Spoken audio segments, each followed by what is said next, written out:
What's up everybody, the Blue Fang here, and today I'm finally back with a new part to my Sage Mode What If. I'm sorry for the long wait for the guys who like this series. It's just my other What Ifs have been going really good, and I just love making them too. Oh, I also wanted to thank you guys for 600 subscribers. I just can't believe that I've made it to this goal, but of course I wouldn't be here without your support. So yeah, I'm back on the grind with this What If because after a long time, I haven't been doing it for a while. I've just been on this grind for the Akatsuki What If because you guys really love that. But I'm back with the Sage Mode What If, and I'm coming out with new What Ifs soon. So for today's like goal, I'll go for 80 likes if you want a part 7. Now I'll get into a recap soon, but before that, subscribe if you're new, hit that like button and turn on bell notifications. Now with no further ado, let's get into the video.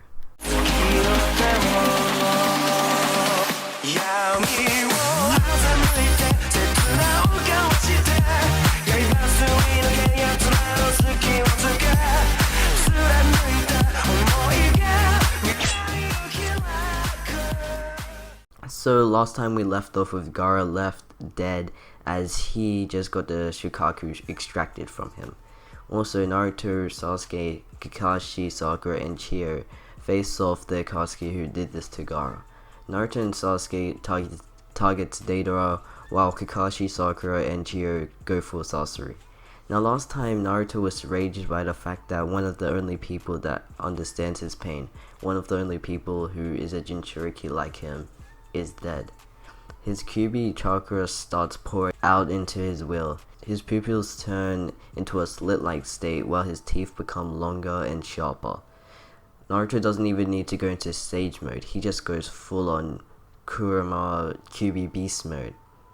Sasuke gets ready with his new sword he got from Kakashi when they were training with each other. Kakashi suggested that Sasuke should learn the arts of Kenjutsu since he looked like the sword type of guy.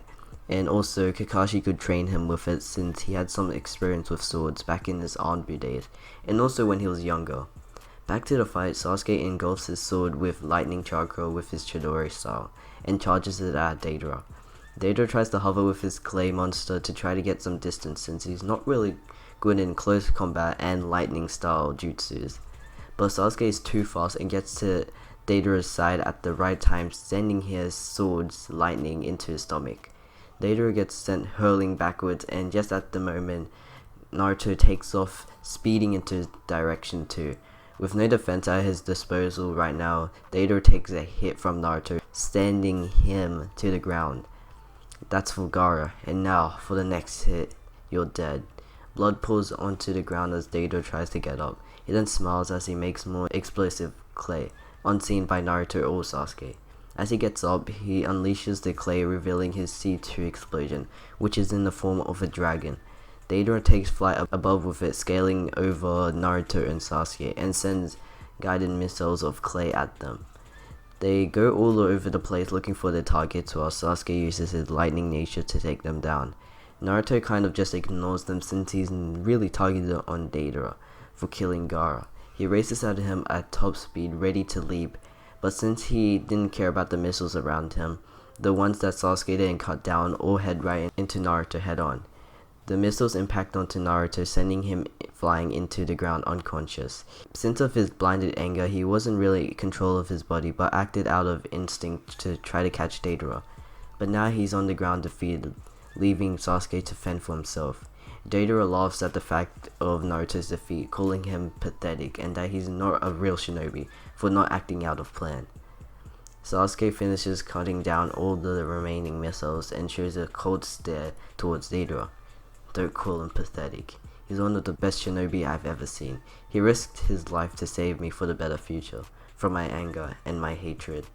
Sasuke bounces backward and creates a giant fireball jutsu, destroying the cave's ceiling. After that, he creates another bigger fireball jutsu, flaming it into the sky, creating clouds, dark clouds. Sasuke puts his hand up and finally says to Deidara, "Be gone," with the thunderclap. Kirin! A bolt of lightning shoots from his hand, hurling into the clouds. The sky has become darker and the atmosphere has become more humid.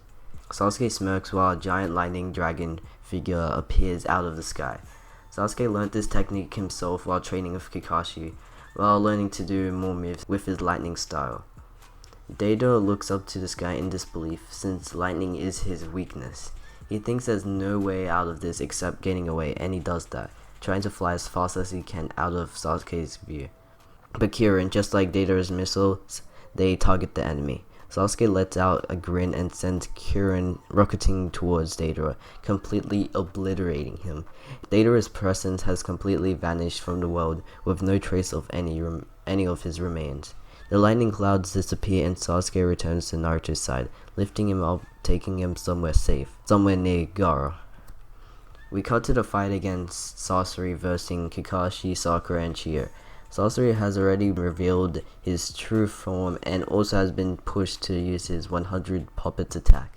Like in the original, Chie controls Sakura's movement with her puppet and technique, making her more versatile in her attacks, while Kakashi cuts the puppets with his Chidori, also dodging their attacks so he won't get poisoned.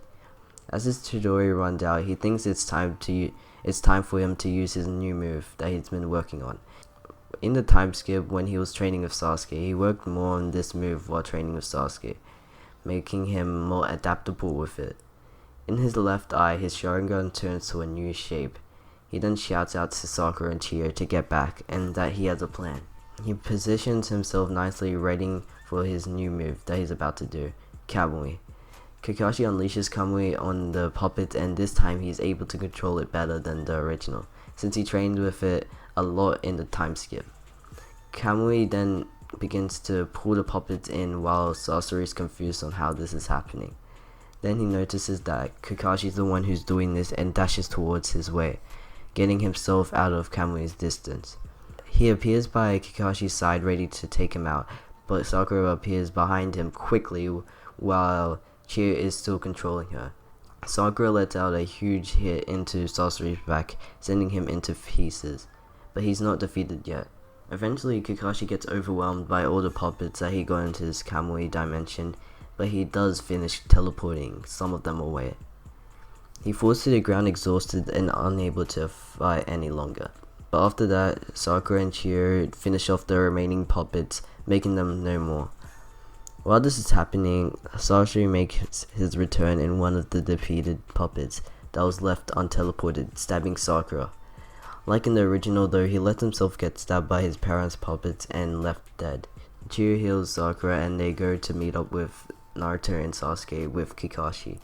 The group eventually ends up at Gaara's body, and Chie says that she has an idea to save him, which we know that she is going to sacrifice herself to save the current Kazekage. After that, they mourn Chie's death and they journey their way back to the Leaf Village. We cut to Team 7 in a forest trying to find their way back to the village, but as they do that, they sense something not right in the air. Leaves rattle in the bushes at the side of them, hinting that someone's following them. The team stops and freezes in place, waiting for the person who's following them to jump out. They wait and wait until a giant smoke appears in the bushes as something rises, scaling to the high trees. To Team 7's side, 3 large snakes loom over them with a menacing look. They've been summoned by someone. Everyone, stay cautious, in front and behind of you. Kakashi takes stance shielding his team for what else has to come. The snakes though, they don't wait but strike at the group, but unfortunately for them, Naruto has been charging up his stage mode while Sasuke has transformed into his curse marked level 2 state. They both stand side by side and charge at the enemy snakes, leaving Kakashi and Sakura to deal with the unknown visitor they have. Someone then walks out of the bushes with another person behind them. Well, Sasuke has grown up, and I see that Naruto boy has a sage mode. Maybe that's why Sasuke didn't make it to my grasp. The person appears to Kakashi and Sakura's side, revealing himself to be Orochimaru, with Kabuto by his side like always. Now guys, I'll just end it off there, so hopefully you did enjoy. I'm really ready to get back to keep doing this what if more frequently, but that's only if you guys hit 80 likes on this video. So like always, subscribe if you're new, hit that like button and turn on bell notifications. It's been the Blue Fang, peace. No, I gotta make it out the cold for the best show. Please don't try, never show my back. Bitch, don't cry, just move that tag. That stretch, thought I never really say this. I'ma be ex bitch played